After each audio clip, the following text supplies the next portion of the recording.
인생을 의지하지 말라. 두 번째, 이사야 2장 6절에서 22절 말씀. 전편에 이어서 계속됩니다. 성도답게 사는 길. 이사야는 하나님이 택한 백성을 왜 버리셨는지를 전하면서 그 모든 행동에 대한 하나님의 심판을 묘사하고 있다. 그 묘사를 통해 교훈받는 성도답게 사는 길이 무엇인가? 1. 하나님만 높이며 살라.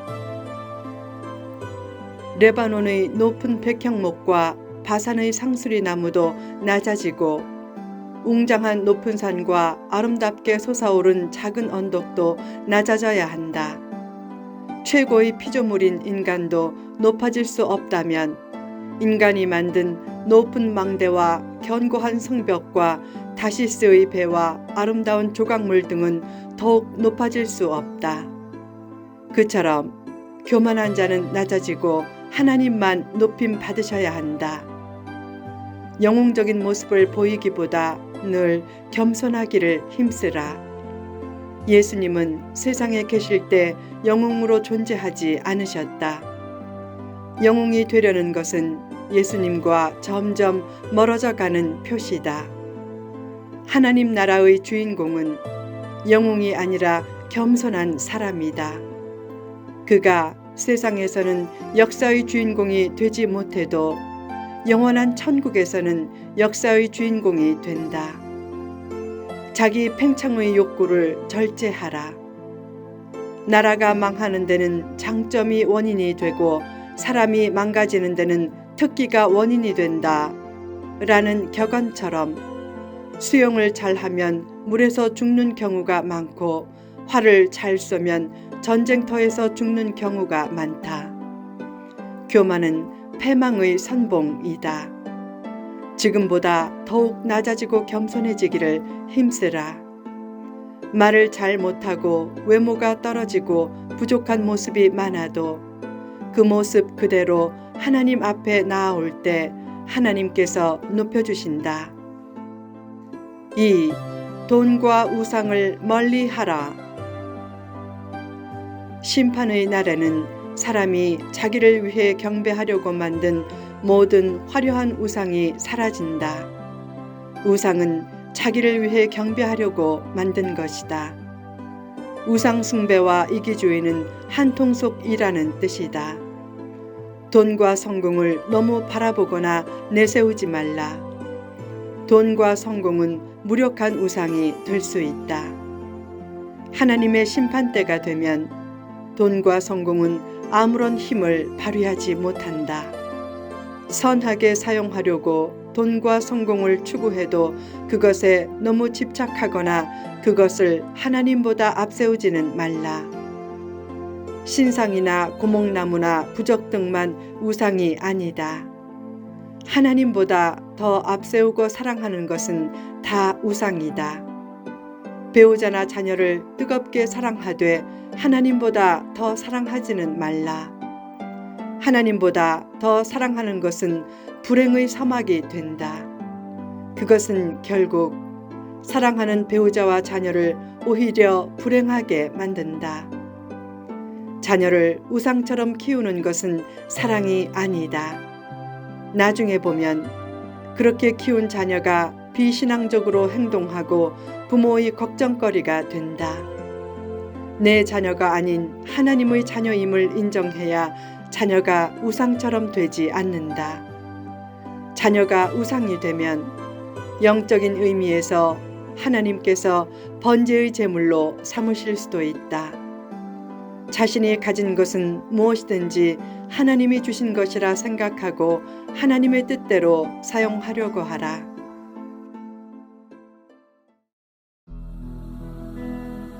3. 오직 하나님만 의지하라.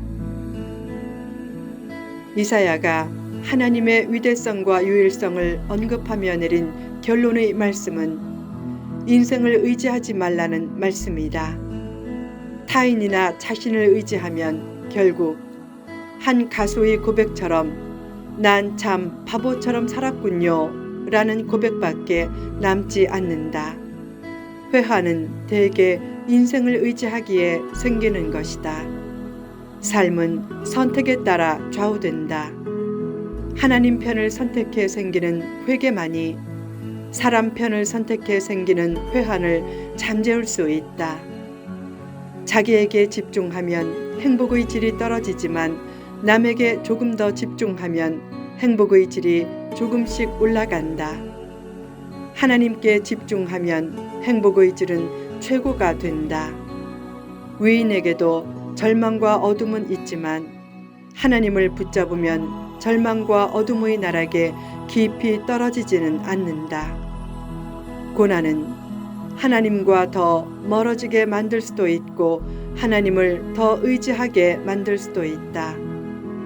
고난 중에 하나님을 가까이 하고 더 나아가 하나님의 뜻을 위해 고난의 십자가를 기쁘게 질 때 인물의 길이 펼쳐진다. 인생은 잠깐이다. 영원히 살 것 같은 인생이지만 금방 종착역에 도착한다. 영혼의 문제는 오직 하나님만 해결하실 수 있다.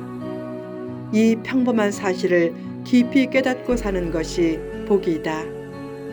왜 시한부 인생을 사는 사람이 진지해지고 착해지는가? 그때 인생의 참된 의미를 깨달으면서 인생을 바로 보게 되기 때문이다. 괴테의 파우스트에 나오는 주인공 파우스트는 학문은 통달했지만 평화는 없었다. 순간적인 쾌락을 위해 악마 메피스토펠레스에게 영혼을 판 파우스트의 모습은 인간의 보편적인 모습이다.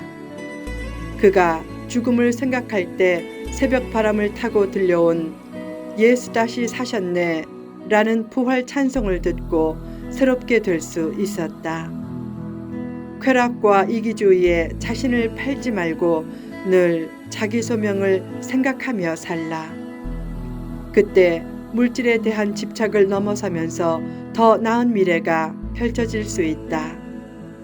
사람은 하나님 안에 있을 때 참된 사랑과 행복을 얻게 된다.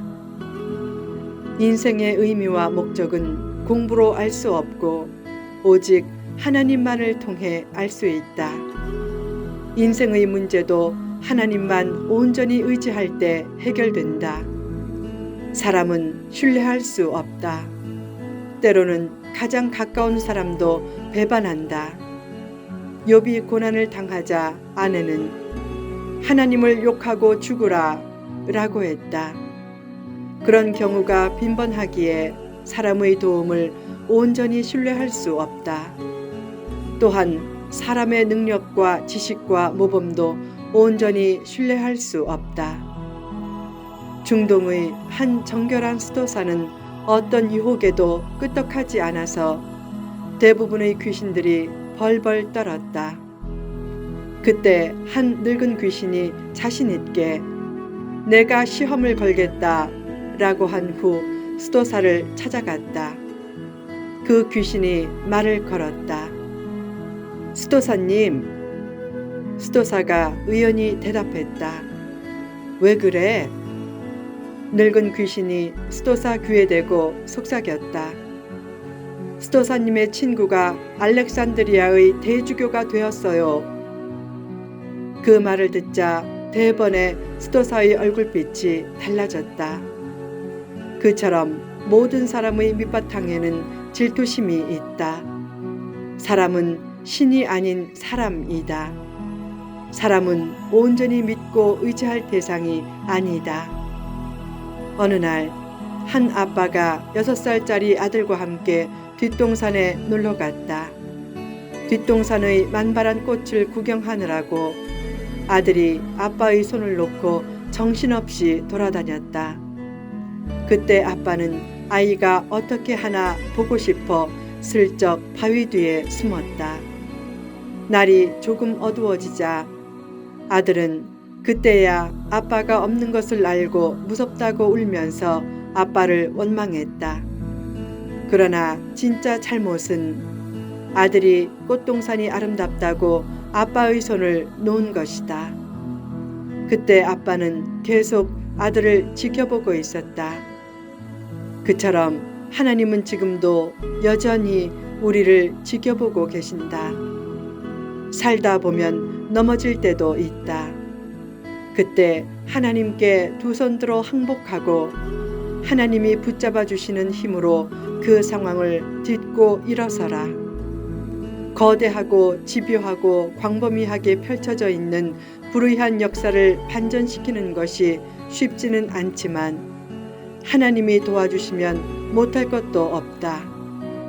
온전히 항복한 손을 하나님께서 붙들어 주시면 된다. 세상이 아무리 유혹해도 하나님의 손을 놓거나 인간적인 생각을 앞세우지 말라.